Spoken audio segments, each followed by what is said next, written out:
제가 참 감사한 게 있었어요. 감사한 게 뭐냐면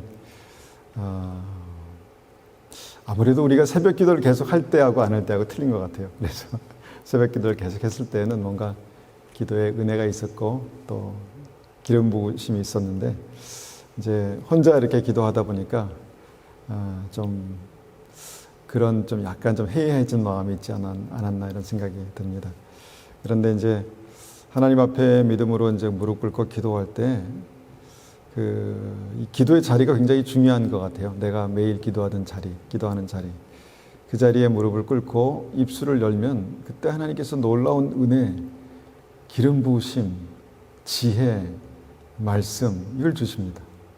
여러분 그것을 꼭 경험하셨으면 좋겠습니다.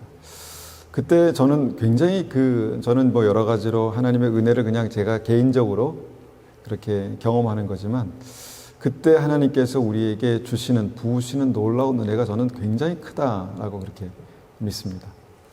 특별히 이제 제가 이제 전사님 이제 예배를 준비하시고 잠깐 30분 시간이 있어서 이제 사무실에 내려가서 기도하는데, 기도하는데 그때만큼의 은혜가 없는 거예요. 그때만큼의 은혜가 없었습니다. 그래서 기도하고 이제 그래도 기도하고 이제 올라왔죠. 그런데 여기 와서 예배를 딱 하기 전에 5분 전에 와서 기도합시다 우리가 하잖아요. 그래서 기도를 딱 시작하는데 그때 하나님께서 또 은혜를 주시는 거예요. 기름 부으심이 임하고 지혜가 임하고, 여러분 이건 저희 주관적인 고백이니까 들으십시오. 기름 부으심이 임하고 지혜가 임하고 담대함이 임하고 믿음이 임하고, 그러니까 하나님께서 특별히 우리에게 부으시는 그 은혜가 있다는 것입니다. 그 은혜가 있다는 것입니다. 여러분 믿으십시오. 믿으십시오. 하나님께서 우리의 삶을 붙드시고 사랑하시고 또 부으시고 또 채우시고 충만케 하실 줄 믿습니다. 서론이 좀 길었는데요. 오늘 함께 나눌 말씀의 제목은 큰 믿음의 핵심입니다. 큰 믿음의 핵심. 제목을 정할 때 많은 고민을 합니다. 너무 일반적인 제목, 우리가 많이 들었던 제목을 하면 벌써 뭐 다 그런 얘기겠지 이렇게 이제 하지만, 말씀 하나하나가 너무도 귀하고 또 주님께서 이것을 통해서 우리에게 깨닫게 하시는 특별한 은혜가 있다 이렇게 믿습니다. 여러분 큰 믿음이 있으면 어떤 일이 일어날까요? 큰 믿음이 있으면요 문제가 해결됩니다. 우리 삶 가운데 막혀있는 문제가 해결되죠. 큰 믿음이 있으면 어떤 일이 일어납니까? 하나님께서 하나님의 때에 우리의 질병을 치유하십니다. 믿으십니까? 큰 믿음이 있으면 하나님께서 우리의 삶을 형통케 하십니다. 내가 한 거는 굉장히 작은데 주님께서 부으시는 은혜가 너무 큰 거예요. 여러분 그런 거 경험해 보셨습니까? 여러분 믿음 생활 하신다면 반드시 그것을 경험하셔야 합니다. 주님께서 형통케 하시는 그런 은혜가 있습니다. 그 다음에 믿음으로 또 가장 중요한 하나님의 역사가 있죠. 믿음으로 구원받습니다. 하나님의 생명이 역사합니다. 주님께서 그 믿음으로 말미암아 생명의 길, 영생의 길 가게 하십니다. 그리고 천국을 경험하게 하시고 천국에 들어가게 하실 것입니다. 그런데 우리가 성경을 읽다 보면 주님께서 큰 믿음이라고 말씀하시는 그 믿음이 있습니다. 강력한 믿음. 내 믿음이 크도다라고 말씀하시고 나서 정말 놀라운 기적들이 나타납니다. 여러분 그런 일들이 우리 삶 가운데 있기를 원합니다. 내 믿음이 크도다 주님께서 말씀하시고, 주님께서 그렇게 말씀하신 즉시 우리의 삶 속에 놀라운 일들이 일어나는 거죠. 그런데 반면에 주님께서 제자들에게 이런 말씀도 하셨습니다. 믿음이 적은 자여 어찌 의심하느냐. 적은 믿음도 있다는 거죠. 믿음이 있긴 있습니다. 근데 큰 믿음이 있고 하나님께서 역사하시는 큰 믿음이 있고요, 적은 믿음이 있다는 것입니다. 그러면 오늘은 그 큰 믿음이 어떤 것인가에 대해서 우리가 한번 생각해 보면서, 큰 믿음, 하나님께서 강력히 역사하시고 강력하게 붙드시고 나의 모든 문제들을 뚫고 나가게 하시고 나의 가정의 문제, 건강의 문제, 삶의 문제, 미래의 문제를 주님께서 형통케 하시는 그 믿음이 나의 삶 가운데 역사하셔야 되지 않겠습니까? 그 믿음으로 주님 앞에 이 말씀을 나눕니다.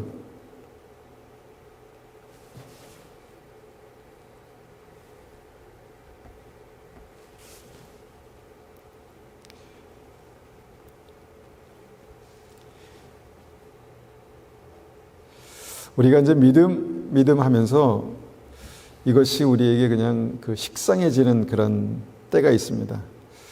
그냥 믿음 안다는 거죠. 내가 믿음에 대해서 다 알아라는 생각이 있는 것이죠. 근데 믿음이 어떻습니까? 뭔가 뜨겁고 역사하고 역동적으로 우리 삶 속에 나타나는 것이 아니라 그냥 머릿속에만 추상적으로 그렇게 알고 있는 그런 이론적인 믿음이 있습니다. 근데 우리가 그 믿음이 어떻게 우리의 삶을 통해서 그렇게 나타날 수 있을까? 나올 수 있을까? 이것을 우리가 한번 생각해 본다는 것이죠. 믿음은 실제입니다. 우리의 삶을 통해서 나타나는 실제입니다. 믿음은 강력한 하나님의 역사를 그렇게 나타나게 합니다. 그런데 그 삶의 믿음이 실제가 되지 못하면요, 그냥 머릿속에만 있는 그냥 바리새인들의 믿음이 될 수 있습니다. 지난주에 우리가 누가복음 7장 1절에서 10절까지 말씀을 보았는데요. 이 말씀을 통해서 다시 한번 이 믿음이 어떤 것인가, 주님께서 칭찬하시는 큰 믿음이 어떤 것인가를 한번 집중해서 보고 적용해 보길 원합니다. 누가복음 7장 1절입니다. 제가 쉬운 성경으로 앞에 띄워드렸고 읽어보겠습니다. 예수님께서 이 모든 말씀을 백성들에게 하신 후 가버나움으로 가셨습니다. 어떤 백부장이 소중히 하게 여기는 종이 있었는데 병들어 죽게 되었습니다. 백부장은 예수님에 관한 소문을 듣고 몇몇 유대인의 장로들을 예수님께 보내어 자기의 종을 고쳐달라고 부탁하였습니다. 그들은 예수님께 와서 간청했습니다. 이 사람은 선생님께서 부탁을 들어줘도 될 만한 사람입니다. 이 사람은 우리 민족을 사랑합니다. 그는 우리에게 회당을 지어주었습니다. 예수님께서 그들과 함께 가셨습니다. 예수님께서 백부장의 집 가까이 이뤘을 때에 백부장의 친구들을 보내 예수님께 말하였습니다. 주님, 수고하실 필요가 없습니다. 저는 선생님을 집에 모실 만한 자격이 없습니다. 그래서 제가 주님께 나올 자격도 없다고 생각했습니다. 말씀만 하십시오. 그러면 제 종이 나을 것입니다.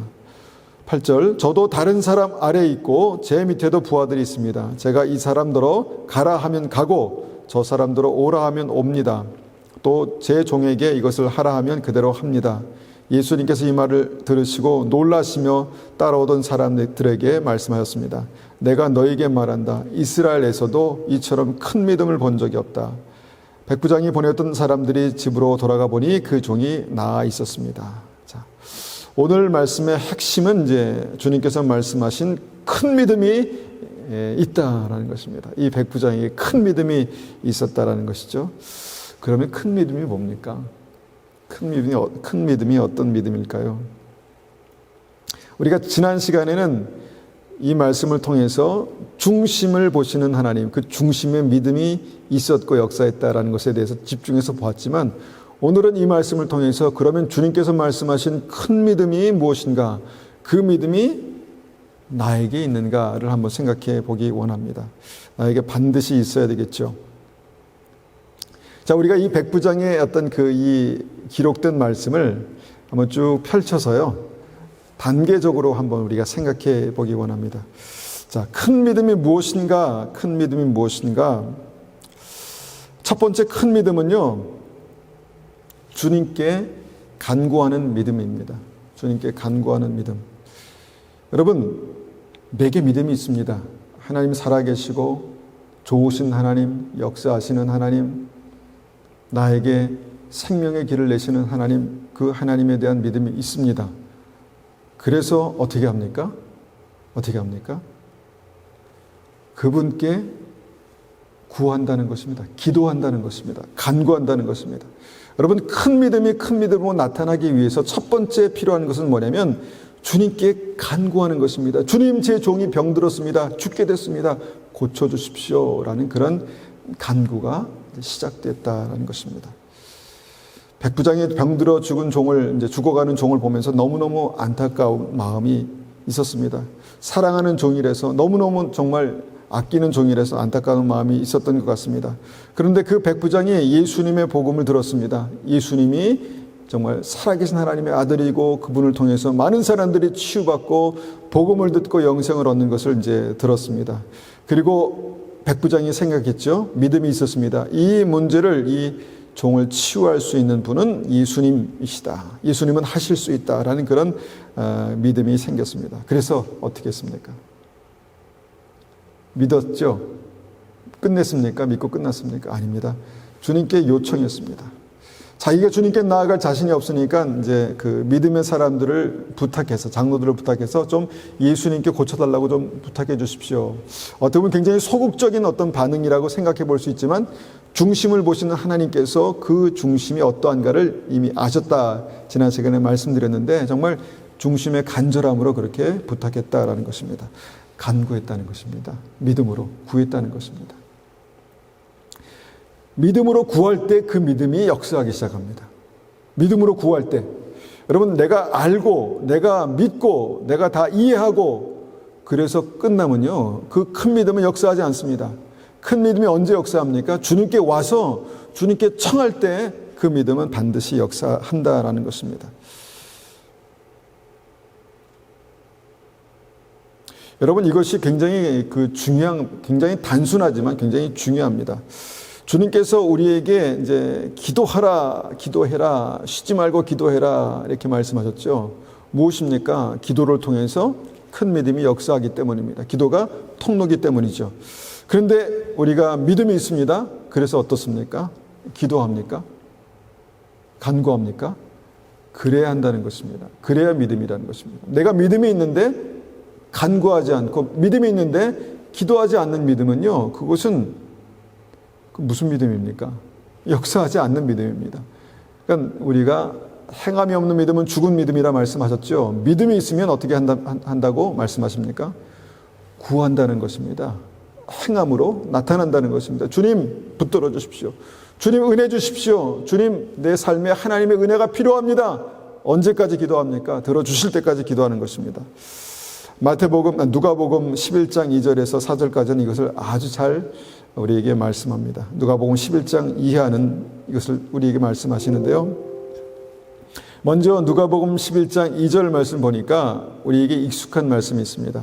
2절, 예수께서 이르시되 너희는 기도할 때 이렇게 하라. 아버지여, 이름이 거룩히 여김을 받으시오며 나라가 임하옵시며 우리에게 날마다 일용할 양식을 주옵시고 우리가 우리에게 죄 지은 모든 사람을 용서하오니 우리 죄도 사하여 주옵시고 우리를 시험에 들게 하지 마옵소서 하라. 자, 기도를 모르는 사람에게 기도를 구체적으로 어떻게 할 것인가에 대해서 가르쳐 주신 주기도입니다. 주님의 기도입니다. 주님 가르쳐 주신 기도죠. 그런데 우리가 이것을 그냥 문구 그대로 그냥 외우고 끝날 것이 아니라 이 말씀에 기록된 기도하는 방법들을 보셔야 합니다. 주님의 영광을 구하는 기도를 드리라는 것이죠. 하나님의 나라를 구하라는 것입니다. 주님의 나라가 나의 삶 가운데 임하게 도와주십시오. 일용할 양식을 구하라는 것입니다. 우리의 죄를 회개하는 기도를 하라는 것입니다. 그리고 시험에 들지 않게 영적으로 깨어서 있을 수 있도록 기도하라는 것입니다. 그런 기도들의 어떤 목록들이 있죠. 그래서 그렇게 기도하라는 것입니다. 그래서 끝인가 이렇게 봤더니 그런데 여기서 끝난 게 아닙니다. 말씀이. 주님께서 이 기도에 대해서 강조하시기 위해서 말씀하신 게 있습니다. 그것이 누가복음 11장 5절입니다. 5절. 11장 5절.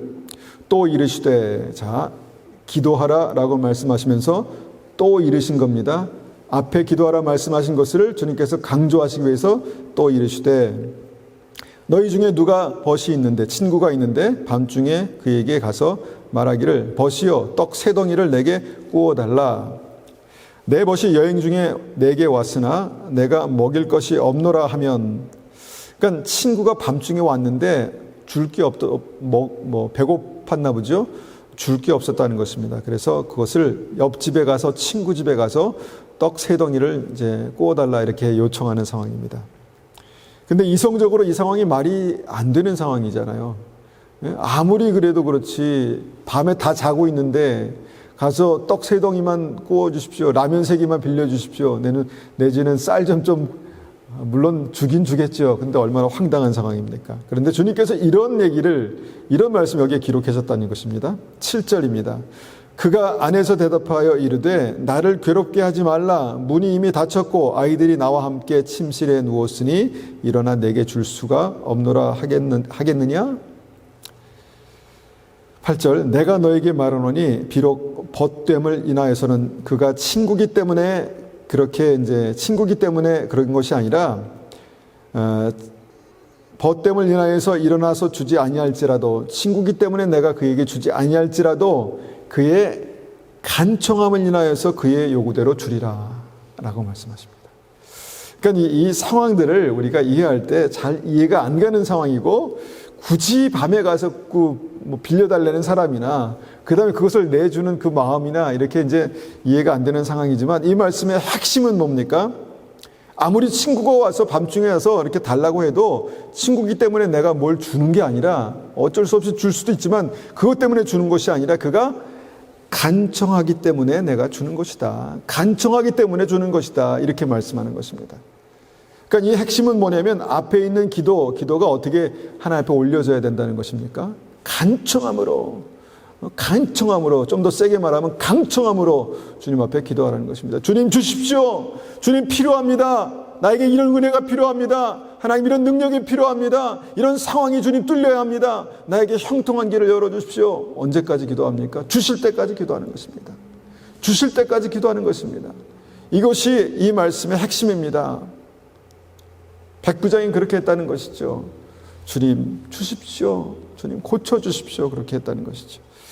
주님께서 이렇게 기도의 핵심이 얼마나 중요한가 말씀하시는 그 말씀의 핵심이 뭡니까? 강청하는 것입니다. 간청하는 것.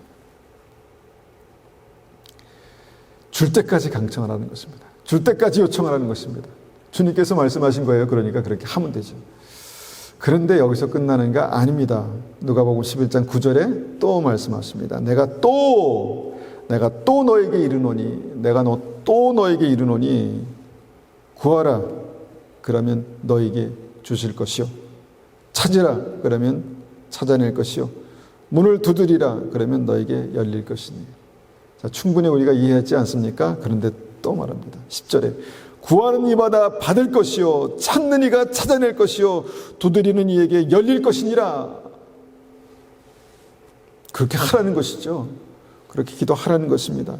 너희 중에 아비된 자 누가 아들이 생선을 달라 하는데 생선 대신 뱀을 주며, 알을 달라 하는데 계란을 달라 하는데 전갈을 주겠느냐? 이런 부모가 있을까요? 없다는 것이죠. 아무리 나쁜 부모, 모자란 부모도 좋은 것을 자식에게 줄 알거든. 하물며 너희가 악할지라도 좋은 것을 자식에게 줄 알거든. 하물며 너희 하늘 아버지께서 구하는 자에게 성령을 주시지 않겠느냐? 좋은 것을 주시지 않겠느냐? 주님께서 말씀하십니다. 구하라, 주신다. 찾아라, 찾게 하실 것이다. 두드려라, 너에게 열릴 것이다. 제발 좀 구해라. 제발 좀 구해라. 제발 좀 찾아라. 그냥 가만히 있지 말고 제발 좀 찾아라. 제발 좀 두드려라. 문이 닫혀 있다고 포기하지 말고 제발 좀 두드려라. 그러면 너에게 열릴 것이다 라고 주님께서 이렇게 주기도 가르쳐 주시고, 주님의 기도 가르쳐 주시고, 강청함에 대해서 말씀하시고, 또 한 번 또 이르시되 구하라 라고 그렇게 말씀하셨다는 것입니다. 하물며 하늘에 계신 너희 아버지께서 너희에게 안 주시겠느냐? 그래서 뭡니까? 믿음은 뭡니까? 믿음은 복음을 들은 사람이, 예수 그리스도의 복음을 들은 사람이 기도하는 것입니다. 단순하죠? 믿음은 알고 이해하고 동의하는 것이 아니라 그 알고 있는 주님 앞에 나아가서 간절히 강청하는 것입니다. 이것이 백부장의 믿음 안에 있었습니다. 주님 앞에 나아갔죠. 정말 그의 믿음의 경륜 안에는 주님 앞에 어떻게 나아가야 될지 알지 못했습니다. 그래서 사람에게 부탁했잖아요. 그러니까 그렇게 어떻게든 하나님 앞에, 주님 앞에, 그렇게 예수님 앞에 간절히 구하는 그런 믿음이 있었다라는 것입니다. 이것이 오늘 백부장을 통해서 보는 큰 믿음의 첫 번째 스텝입니다.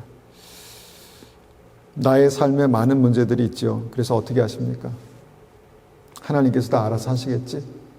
하나님께서 다 알아서 하시겠지? 그렇게 되면 어떻게 됩니까? 내 삶과 믿음은 별개입니다.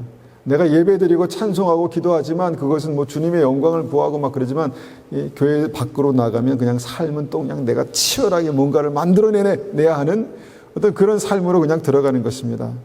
그냥 내가 뭔가 어떻게 막 해보려고 발버둥 치다가 정말 하다가 안 되면 그때서야 이제 주님 앞에 나와서 이제 기도하는 것이죠. 여러분, 이것은 큰 믿음이라고 볼 수가 없습니다. 나의 삶에 이렇게 조금만 가만히 앉아서 생각해 보면 문제들이 얼마나 많습니까? 재정의 문제, 나의 미래의 문제, 결혼의 문제, 또 앞으로 노후의 문제. 노후가 우리가 뭐 재정적으로만 다 준비되면 그게 노후가 아니라 우리가 영적으로 강건하여서 주님 오실 때까지, 주님 앞에 설 때까지 믿음으로 서야 되지 않겠습니까? 이것이 중요합니다. 이것을 어떻게 하라는 것입니까? 기도하라는 것입니다. 구하라는 것입니다. 분명한 목적을 가지고, 분명한 기도의 제목을 가지고 주님 앞에 강청하라는 것입니다. 믿음이 있으면 요청한다는 것입니다. 들으실 때까지, 응답하실 때까지, 주님께서 아니다, 그건 아니야 라고 말씀하시면 그 말씀을 들을 때까지 여러분 기도하는 것입니다. 그래서 내게 믿음이 있으면 반드시 기도합니다. 그런데 믿음이 있다고 생각하는데 믿음이 실제로 없으면 기도하지 않습니다. 그러지 않겠습니까? 믿음이 없는데 어떻게 기도하겠습니까? 그냥 그래, 하나님 살아계셔, 이렇게 동의하고 끝나는 것이죠. 행함이 없는 믿음은 죽은 믿음이다. 기도하지 않는 믿음은 죽은 믿음이다. 나는 그래서 문제가 있을 때, 어려움이 있을 때 하나님 앞에 기도하는 사람인가? 믿음의 사람입니다. 그런데 문제가 있을 때, 어려움이 있을 때 혼자 발버둥 치면서 그것을 어떻게 해보려고 그렇게 하는 사람인가? 이거는 믿음이 없는 사람입니다. 적은 믿음을 주님께서 책망하실 것입니다. 이것이 믿음의 첫 번째 단계입니다. 큰 믿음의 첫 번째 단계. 자, 큰 믿음의 두 번째 단계가 무엇일까요? 큰 믿음의 두 번째 단계는요, 이 백부장의 고백 가운데 있습니다. 백부장이 주님 앞에 이제 그 종을 고쳐달라고 그렇게 간청하는 그런 어떤 대목에서 이렇게 고백합니다. 저는 주님을 저희 집에 모실 만한 자격이 없습니다. 이건 또 무슨 말입니까? 저는 주님을 저희 집에 모실 만한 자격이 없습니다. 우리가 이제 이것이 어떤 핑계나 그것이 아니라고 지난주에 말씀드렸죠. 진실한 고백이긴 한데 저는 주님을 저희 집에 모실 자격이 없습니다. 그리고 주님께서 다 집 앞까지 거의 오셨는데 친구들을 보내서 저는 주님을 만날 자격이 없습니다. 이게 무슨 말씀이죠? 무슨 말씀입니까? 예수님이 제 집에 들어오신 것을 도저히 감당할 수가 없습니다. 이게 어떤 상황일까요? 예수님을 직접 뵙는다는 거 상상할 수도 없습니다. 어떤 상황일까요? 이게 정확한 비유일지 모르겠지만 아마도 그냥 씻지도 않고 막 이렇게 있는데 막 파자마 걸치고 있는데 귀한 손님이 오셨어요. 그러면 나가겠습니까? 못 나가죠. 아이고, 이거 어떡하지? 아마 그런 상황일 것 같습니다. 그런 상황. 이게 옷을 입고 그런 상황이 아니라 그의 영적인 상황이나 그의 어떤 그 자신에 대해서 그렇게 느꼈다는 것이죠. 여러분, 이게 뭘까요? 이게 겸손한 모습 아니겠습니까? 겸손한 모습. 주님, 저는 부족합니다. 주님, 저는 부족합니다. 주님 앞에 설 때마다 참 부족합니다. 참 한숨만 나옵니다. 주님. 그런데 제가 주님 앞에 서려고 하면요, 너무너무 부끄럽습니다. 이런. 그러니까 낮은 마음, 겸손한 마음. 이것이 백부장을 통해서 볼 수 있는 두 번째 큰 믿음의 특징입니다. 여러분, 겸손이 능력인 거 아십니까?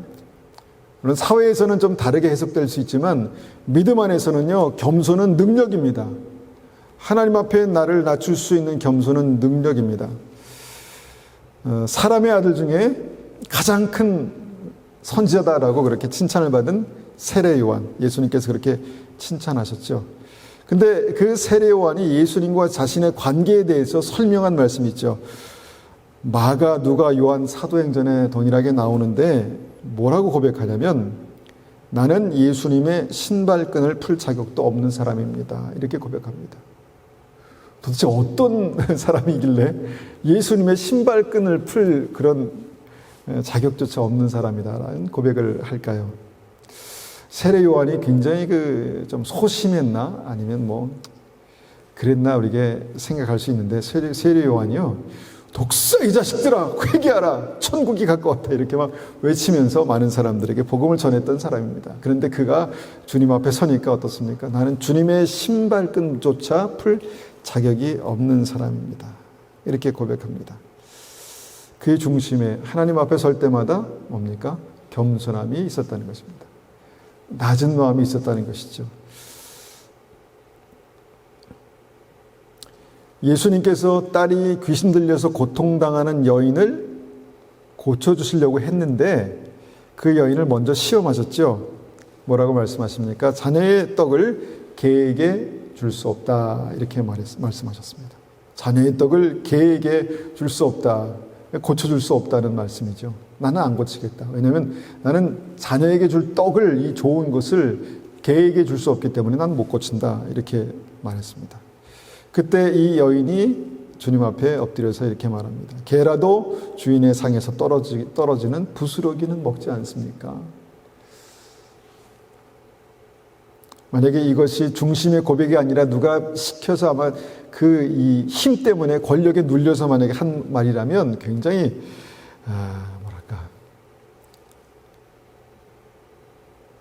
하여튼 간에 굉장히 좀 치사한 말이겠죠. 개라도 주님의 상에 떨어지는 부스러기를 먹지 않습니까? 그런데 중심을 보시는 예수님 앞에 이것은 진실이었습니다. 진심이었습니다. 무슨 말씀이냐면 낮은 마음이 있었다는 것입니다. 그럼 그래도 상관없습니다. 저는 원래 참 부족한 사람입니다. 불쌍한 사람입니다. 개라면 어떻습니까? 주님의 은혜 한 조각만 나에게 주실 수 있다면 저는 상관없습니다. 무슨 말이냐면 굉장히 낮은 마음이 있었다는 것입니다. 바로 그때 예수님께서 마태복음 15장 28절에 말씀하시죠. 대답하여 이르시되 여자여 내 믿음이 크도다.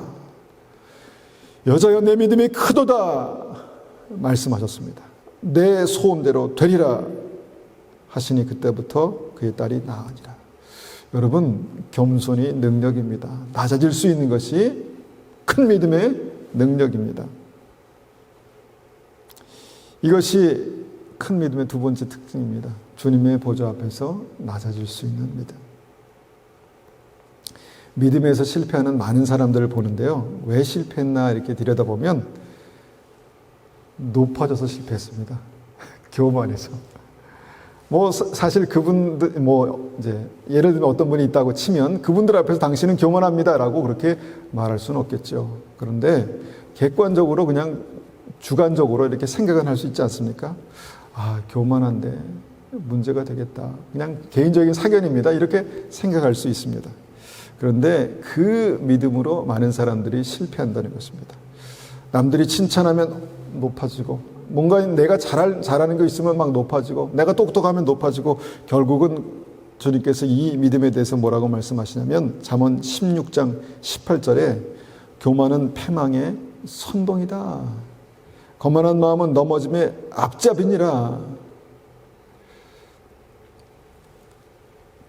이 말씀 외에도 성경의 많은 부분에서 왜 이 사람이 믿음에서 실패했을까, 넘어졌을까 보면 교만한 마음, 거만한 마음 때문에 그랬습니다. 그리고 대부분의 이제 이 신약에 나오는 많은 믿음의 사람들, 바리새인과 서기관들과 율법사들과 높아졌잖아요.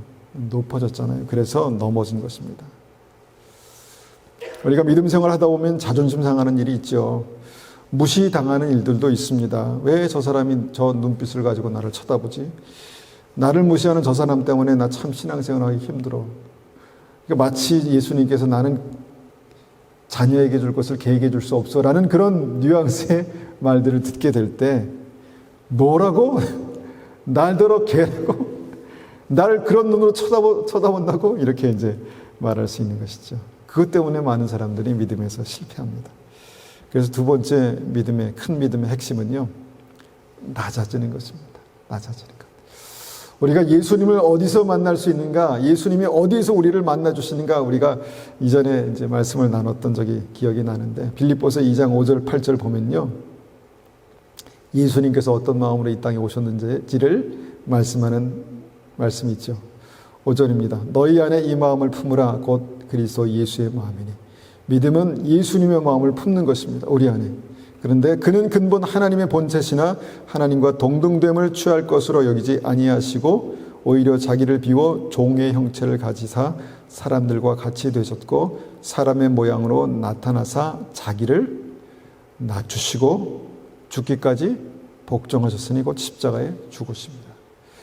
예수 그리스도의 생명이 역사하는 십자가는요, 높은 곳에 있지 않습니다. 여기처럼 이렇게 높은 곳에 있지 않고요. 실제 십자가가 역사하는 그 자리는요, 낮은 자리입니다. 그러니까 예수님께서 우리를 만나주시는 그 자리는 낮은 자리라는 것입니다. 이것이 믿음의 기초입니다. 믿음의 기본입니다. 그런데 사단은 이것을 살짝 혼동하게 만듭니다. 그래서 나도 모르게 높아지고 나도 모르게 대우받는 것에 익숙해지고 그렇게 만들죠. 그런데 백부장에게는 그 낮은 믿음이, 낮은 데 임하는 그 믿음이 있었다라는 것입니다. 큰 믿음이다라고 말씀하시는 그 믿음입니다.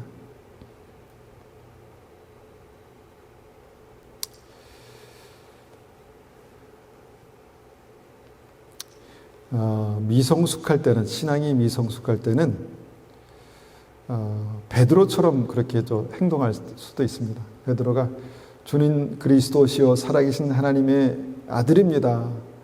바요나 시몬아 내가 복되도다. 내게 그 비밀을 알게 하니는 하나님이시다. 하늘의 비밀을 알게 됐죠. 그러니까 와, 이제 뭔가 내 믿음의 이 길이 활짝 펼치겠구나 이렇게 이제 생각했는데, 그래서 주님께서 십자가에 대해서 이제 십자가 달려 돌아가실 것에 대해서 이렇게 설명하니까 주님은 안 됩니다. 그건 아닙니다, 주님. 그건 아니죠. 이렇게 말했다는 것입니다. 그러니까 나도 모르게 이렇게 높아질 수 있다는 것이죠. 그때 어떤 일이 일어납니까? 사단이 역사했습니다.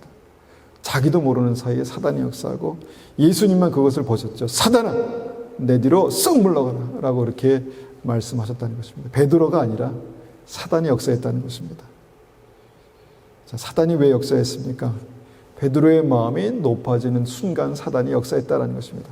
매 순간 우리가 이렇게 된다면 문제가 되겠지만 여러분, 이 말씀을 정확히 기억하셔야 됩니다. 어떤 때 사단이 역사하는가? 어떤 때 역사하는가? 우리가 높아질 때 역사한다는 것입니다. 그래서 늘 고민하죠. 어떻게 하면 내가 주님 앞에 낮아질 수 있을까? 어떻게 하면 주님 앞에 겸손해질 수 있을까? 늘 겸손할 수 있는 것은 큰 믿음의 능력입니다. 자, 세 번째 핵심도 백부장의 고백에서 볼 수 있는데요. 백부장이 나는 주님을 만날 자격이 없습니다. 이 고백을 거꾸로 뒤집어 보면요. 나의 주님은 너무너무 크신 분이십니다. 라는 그런 믿음의 고백입니다. 여러분, 내가 너무 자존감이 낮아서 이런 고백하는 게 아니에요. 겸손하기 때문에 이런 고백을 했다는 것입니다. 그래서 그것을 뒤집어 보니까 무엇입니까? 전능하신 하나님, 위대하신 하나님, 만왕의 왕이신 하나님, 그분이 하나님이십니다. 라는 그 크신 주님을 만나는 믿음이 있었다는 것입니다. 우리가 주님 앞에 나올 때마다 여러분 그 믿음이 필요하다고 확실히 믿습니다. 우리 하나님이 얼마나 위대하신 분이십니까? 얼마나 존귀하신 분이십니까? 전능하신 하나님이십니까? 그래서 세례 요한이 주님 앞에 섰을 때 나는 주님의 신발끈조차 풀기에 합당치 못한 사람입니다. 나는 그렇게 부족한 사람입니다. 이렇게 고백했다는 것입니다. 그러니까 무능력함을 고백한 게 아니에요. 하나님의 예수 그리스도의 그 위대하신 만왕의 왕, 정말 메시아이신 예수님을 제대로 볼 수 있는 믿음이 있었다는 것입니다. 그래서 그 믿음이 뭘까? 이렇게 이제 우리가 이제 생각해 볼 수 있습니다. 내게 그 믿음이 있는가? 전능하신 하나님 앞에 나아가는 믿음, 하나님을 경외하는 믿음, 하나님을 정말 주님의 영광을 볼 수 있는 그 믿음이 나에게 있는가? 이것이 세 번째 큰 믿음입니다. 많은 하나님의 사람들이 주님의 영광 앞에 설 때 이렇게 고백했습니다. 이사야서 6장 5절에 이렇게 말씀합니다. 화로다 나여 망하게 되었도다. 나는 입술이 부정한 사람이요 나는 입술이 부정한 백성 중에 거주하면서 만군의 여호와이신 왕을 배웠음이로다 하였더라. 화로다 나여 망하게 되었도다. 좀 어렵게 기록되었지만 이 얘기입니다. 주님 앞에 서니까 나는 정말 지금 맞아 죽어도 뭔가 변명할 여지가 없는 그런 사람입니다. 나는 큰일 났습니다. 주님의 영광 앞에 서 있으니까 정말 내가 너무너무 형편없는 죄인인 것을 알았습니다. 이런 고백입니다. 여러분, 누구의 고백입니까? 선지자의 고백입니다. 당대 최고의 선지자 이사야의 고백입니다. 이사야가 주님의 임재 앞에 서니까 화로다 나여 망하게 되었도다. 이렇게 이제 고백했다는 것입니다. 여러분, 이 믿음으로 우리가 주님 앞에 설 수 있다면 우리의 예배는 달라질 것입니다. 우리의 기도는 달라질 것입니다. 우리의 믿음은 달라질 것입니다. 그런데 우리의 신앙생활이 계속해서 되면 될수록 주님 앞에 선다는 그 느낌이 희석되고 작아지고 그냥 편해지고 하다 보니까 그냥 믿음이 습관이 될 수 있는 그런 믿음이 될 수 있다는 것입니다.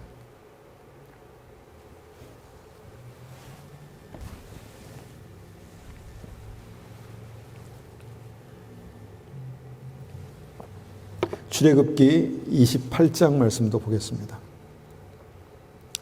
구약의 제사장들은요, 실제로 하나님의 임재가 얼마나 어려운지를 실제로 경험했던 사람들입니다. 28장 34절, 35절 받들어 읽겠습니다. 그 옷 가장자리로 돌아가며 한 금방울 한 성류, 한 금방울 한 성류가 있게 하라. 아론이 입고 여호와를 섬기러 성소에 들어갈 때에 성소에서 나올 때에 그 소리가 들릴 것이라. 그리하면 그가 죽지 아니하리라. 자, 이게 무슨 말씀입니까? 지성소에 대제사장이 1년에 한 번 들어갈 때 어떤 옷을 입었냐면 방울 달린 옷을 입었습니다. 그래서 움직일 때마다 딸랑딸랑 그렇게 이제 그 소리 나는 옷을 입었다는 것입니다. 왜 그랬을까 이렇게 생각해 보면, 만약에 소리가 나다가 소리가 안 나는 거예요. 30분, 1시간, 2시간 소리가 안 나면 죽은 겁니다. 지성소에서 죽은 겁니다. 그러니까 이런 이제 그 예배를 드렸다는 것입니다. 구약의 대제사장들이 주님의 지성소에 들어갈 때 그랬다는 것입니다. 여러분, 그 예배에 들어가는 대제사장의 마음이 어땠을까요? 근데 우리는 이것을 그냥 까맣게 잃어버리고 지금 우리가 편하게 예배드리지만, 어제나 오늘이나 영원토록 변함없는 하나님 앞에 우리가 나아갈 때 하나님의 갑자기 변하신 게 아니잖아요. 그러니까 우리가 주님 앞에 이런 믿음으로 나갔던 대제사장, 실제로 우리는 방울 달고 목숨 걸고 나가진 않지만 하나님 앞에 나아갈 때는 이 정도의 무게감은 있어야 되지 않은가라는 생각을 하게 된다는 것입니다. 우리가 이제 그 사도행전 5장에서 아나니아와 삽비라의 이야기를 이제 봅니다. 근데 볼 때마다 갸우뚱해집니다. 이게 성령의 역사인가? 이게 맞는 것인가? 왜냐하면 성령을 속이고 즉사했거든요. 베드로 앞에서. 아나니아와 삽비라가 둘 다 즉사했습니다. 이 교회가 세워질 때 성령의 역사인가? 매번 이런 일들이 있으면 큰일 나겠다 이런 생각을 하면서 이제 보긴 하지만 이 말씀이 어떤 의미인가 구체적으로 이게 마음에 와닿지가 않습니다. 그런데 구약의 하나님을 보면요, 하나님의 임재 앞에, 주님의 지성소 앞에, 주님의 영광 앞에 나간다는 것이 어떤 것인가, 어떠한 무게인가를 볼 수 있는 같은 말씀이라고 믿습니다. 하나님의 영광 앞에, 하나님의 위엄 앞에 나간다는 것은요, 이 정도의 무게가 있는 것입니다. 절대로 그런 일이, 나는 절대로 그런 일이 없을 거야, 이게 아니라 절대로 있어서는 안 되고 있으면 안 되겠죠. 그런데 그런 믿음의 무게로 주님의 임재 앞으로 지성소로 들어가는 것입니다. 주님께서 그 지성소를 열어주시기 위해서, 아무나 들어올 수 있는 지성소를 열어주시기 위해서 십자가에서 물과 피를 흘리셨습니다. 살을 찢으셨습니다. 그리고 나서 주님께서 그 십자가로 말미암아 다 이루었다 말씀하시고 휘장을 찢으시고 지성소를 열어두신 것입니다. 그래서 지성소에 들어가는 우리는요, 그 정도의 무게가 있는 믿음이 있어야 됩니다. 그런데 그것이 뭡니까? 큰 믿음이라는 것입니다. 그것이 큰 믿음이라는 것입니다. 만왕의 왕, 전능하신 하나님, 심판의 주로 다시 오실 예수님 앞에 우리가 믿음으로 나아갈 때 그냥 편하고 좋고 즐겁고 가볍게 나가는 것도 필요하겠지만, 즐겁고 감사함으로 이렇게 나가는 것도 필요하겠지만, 또 한편에서는 정말 주님을 경외하는 믿음으로, 무게로, 두렵고 떨림으로 이렇게 나가는 것입니다. 마태복음 10장 28절 앞에는 없지만, 몸은 죽어도 영혼을 능히 죽이지 못하는 자들을 두려워하지 말고 오직 몸과 영혼을 능히 지옥에 멸할 수 있는 이를 두려워하라. 이렇게 말씀하셨잖아요. 그러니까 그 두렵고 떨림으로 너의 구원을 이루어가는 것입니다. 구원을 이루어가는 것입니다. 그러니까 이것이 큰 믿음이라는 것이죠. 이 믿음, 이 떨리는 믿음, 주님 앞에 나아갈 때 주님, 저는 주님께서 우리 집에 오시는 것을 감당할 수가 없습니다. 백부장이 뭘 많이 알았겠습니까? 그런데 그 믿음이 있었다는 것입니다. 주님, 저는 주님을 직접 뵙는 것이 도저히 정말 감당이 안 됩니다. 그러니까 말씀만 하십시오. 이렇게 이제 했다는 것이죠. 그런데 그것이 큰 믿음이다라고 말씀하셨다는 것입니다. 이 시대에 많은 교회들에서 이 믿음이 지워져 가고 있습니다. 그냥 편한 신앙생활, 편한 예배, 그냥 내가 은혜롭게 드릴 수 있는 그런 예배를 추구하다 보니까 주님 앞에 두렵고 떨림으로 서는 이 무게감 있는 예배가 점점 그렇게 지워져 가고 있다라는 생각을 하게 됩니다. 그런데 하나님의 임재 앞에 서는 믿음은요, 반드시 이것이 있어야 합니다. 하나님의 시종소에 들어가는 믿음에는 반드시 이것이 있어야 된다는 것입니다. 예수님께서 몸을 찢으시고 우리에게 열어주신 그 휘장 앞에 지성소가 있다는 것입니다. 많은 사람들이 마당만 밟고 예배 드렸다라고 말하지만 정말 중요한 예배는 지성소로 들어가는 예배입니다. 휘장을 찢으신 예수 그리스도를 통해서, 그 십자가를 통해서 정말 주님의 임재 앞으로 들어가는 믿음, 그래서 너무너무 주님 앞에 어쩔 줄 모르는 그 겸손함과 그 다음에 두렵고 떨리는 그 주님 앞에 그 영광의 주님을 바라볼 수 있는 그 믿음이 같이 있어야 된다라는 것입니다. 그래서 우리에게 하나님이 어떤 분이신가에 대한 세 번째 믿음이 굉장히 중요합니다. 이것이 큰 믿음입니다. 나에게 하나님이 어떤 분이신가? 나에게 하나님이 어떤 분이신가? 주님의 임재가 나에게 무엇인가? 내가 그 믿음으로 주님 앞에 나아갈 수 있는가? 이것이 큰 믿음의 세 번째 중요한 요소입니다. 마지막 한 가지만 더 말씀드립니다. 마지막, 백부장이 고백하죠. 누가복음 7장 7절입니다. 말씀만 하십시오. 그러면 제 종이 나을 것입니다. 이제 이때 저는 이제 이 말씀을 보면서 이것 때문에 큰 믿음이라고 말씀하셨구나라고 생각했지만 이 고백 아래는, 저변에는 모든 그 믿음의 요소들이 있었다는 것입니다. 여러분 그것을 아셔야 됩니다. 그런데 마지막 피날레는 이것입니다. 말씀만 하십시오. 그러면 제 종이 나을 것입니다. 이 한 줄의 이 말씀이 우리가 깊이 이해할 수 있는 어떤 그런 말씀은 아니지만 그 바로 다음 절을 보면 이제 이것이 어떤 의미인가를 알 수 있죠. 저도 다른 사람 아래 있고 제 밑에도 부하들이 있습니다. 백부장이니까 100명의 어떤 이 병사들을 거느린 백부장이죠. 부하들이 있습니다. 제가 이 사람들어 가라 그러면 가고요, 와라 그러면 옵니다. 앉아라 그러면 앉고요, 일어서라 그러면 일어섭니다. 저는 그런 것을 알고 있는 사람입니다. 그러니까 주님 말씀만 하십시오. 그럼 제가 앉아라 그러면 앉고요, 일어서라 하면 있고요, 뒤로 돌아가면 돌아가고요, 와라 그러면 막 달려가겠습니다. 지금 이 말씀을 하는 것입니다. 말씀만 하십시오. 말씀만 하십시오. 주님, 저는 준비되어 있습니다. 주님께서 역사하실 때 말씀만 하십시오. 그러면 제 종이 나을 것입니다.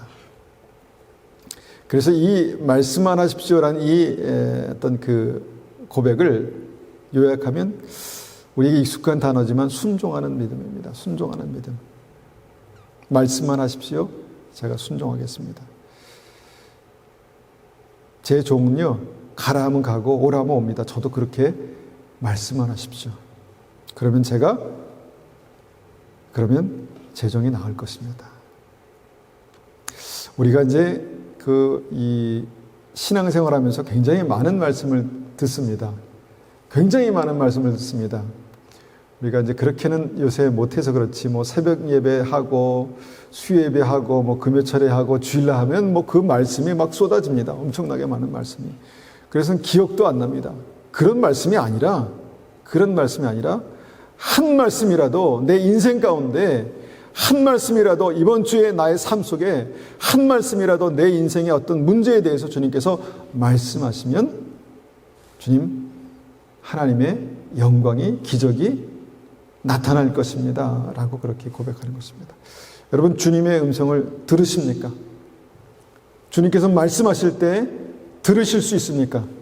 말씀하십시오 라고 그렇게 주님 앞에 귀를 기울이고 주님 말씀하십시오. 그래서 그 말씀을 듣고 계십니까? 그러면 우리의 삶 가운데 하나님의 영광의 역사, 기적의 역사, 능력의 역사가 나타날 것입니다.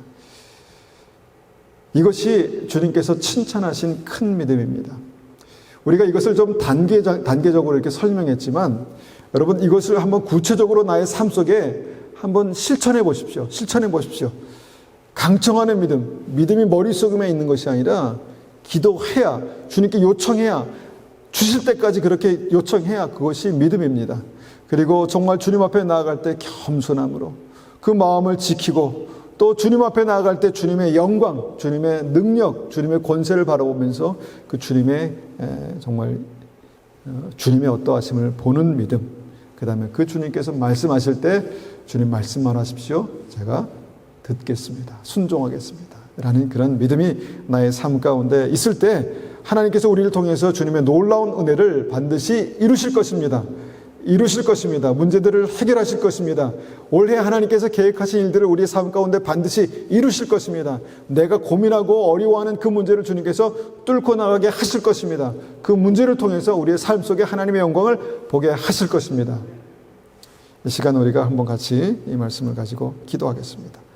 하나님께서 오늘 우리에게 주신 말씀이 있습니까? 주님 말씀만 하십시오. 주의 종이 듣겠습니다. 주님 말씀만 하십시오. 그러면 저의 종이 낫겠습니다. 말씀만 하십시오. 주님의 능력과 영광이 나타날 것입니다. 이 시간 한번 같이 그렇게 기도하겠습니다. 아버지 하나님 감사합니다. 주님께서 이 시간에 우리에게 은혜 베풀어 주셔서 주님 앞에, 주님의 임재 앞에 나와서 예배드리고 기도하고 찬송을 드렸습니다. 아버지 하나님, 우리가 만족하기 위해서가 아니라 우리가 주님께서 우리를 찬송받으시기 위해서 지으셨다고 말씀하셔서 주님 앞에 나왔습니다. 우리가 주님을 찬송하며 예배하며 주님의 말씀을 듣습니다. 아버지 하나님, 정말 큰 믿음이라고 칭찬하셨던 그 믿음을 우리가 정말 본받길 원합니다. 그 믿음을 우리가 소유하길 원합니다. 하나님, 믿음이 머릿속에만 있을 때는 아무것도 아니라고 주님 말씀하셨습니다. 주님, 우리가 주님 앞에 간구하고 기도하고 요청하고 주님께서 우리에게 응답하실 때까지 구하라, 그리하면 너에게 주실 것이다. 찾아라, 발견할 것이다.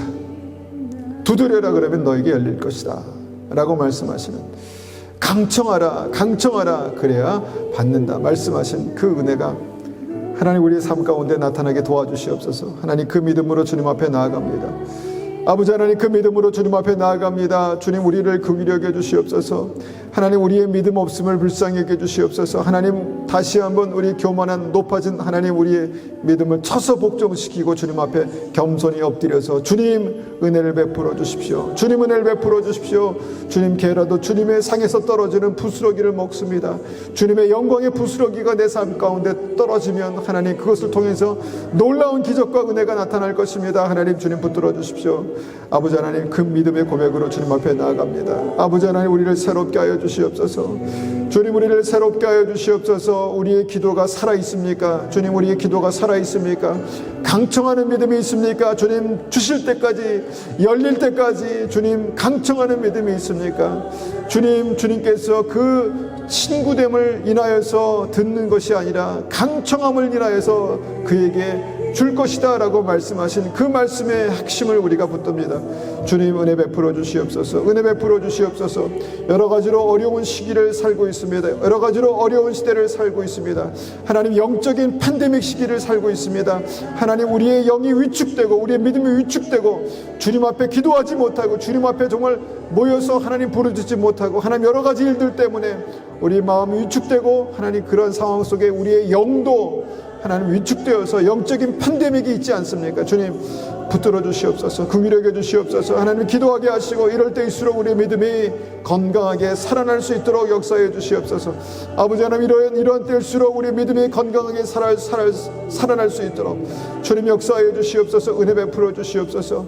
아버지 하나님, 주님의 말씀은 살았고 운동력이 있습니다. 주님께서 말씀하실 때 주님 말씀만 하시옵소서. 주님의 종이 듣겠습니다 라는 백부장의 믿음처럼 우리가 그 믿음을 가지고 주님 앞에 나아갈 때, 주님 말씀하실 때 우리의 삶 가운데 하나님의 놀라운 은혜와 영광이 나타날 것입니다. 하나님 주님의 기적이 나타날 것입니다.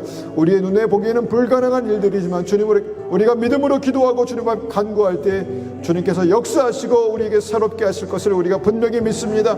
주님 역사하여 주시옵소서. 우리의 기도가 살아나게 도와주시옵소서. 우리의 간구가 살아나게 도와주시옵소서. 우리가 무엇을 어떻게 기도해야 될지 주님 깨닫게 하시고, 주님께서 가르쳐준 기도를 우리가 묵상하게 하시고, 하나님 그 기도대로 우리가 주님의 영광을 구하며 주님의 나라가 임하기를 기도하며, 주님께서 우리를 깨끗게 하시기를 구하며, 시험에 들지 않기를 기도하며, 일용할 양식을 구하며 우리의 필요를 구하는 그런 믿음이 우리에게 있게 도와주시옵소서. 하나님, 우리가 정말 기도 없이, 믿음 없이, 하나님 믿음 없는 기도로 아버지 하나님, 정말 기도 없는 믿음으로, 주님 죽은 믿음으로 주님 앞에 무엇을 얻을 수 있겠습니까? 무엇을 구할 수 있겠습니까? 아버지 하나님, 우리가 부르짖게 하시고 구하라 그리하면 주실 것이요 말씀하신 주님의 약속을 믿고 우리가 부르짖고 기도할 수 있도록 주님 역사하여 주시옵소서.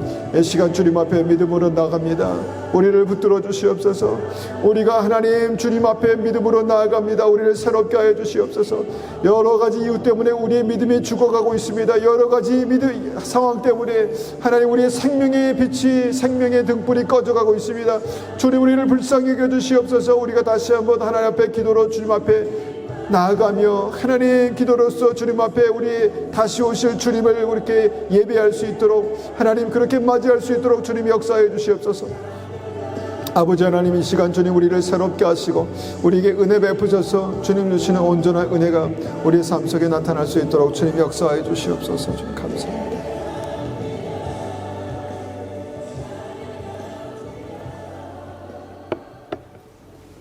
거룩하신 주님 감사합니다.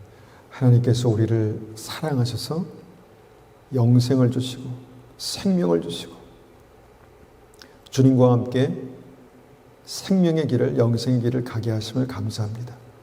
우리에게 천국 소망을 주셔서 하나님 이 땅에 아무도 이 땅에서 예수님으로 말미암지 않고는 정말 갈 수 없는 그 길을 우리에게 허락하심을 감사합니다. 우리가 예수 그리스도 안에 난 그 생명의 길을 믿음으로 그렇게 따라갑니다. 믿음으로 들어갑니다. 주님, 우리를 붙들어 주시고 우리가 끝까지 생명의 길을 갈 수 있도록, 끝까지 믿음의 길을 갈 수 있도록 우리를 새롭게 하여 주시옵소서.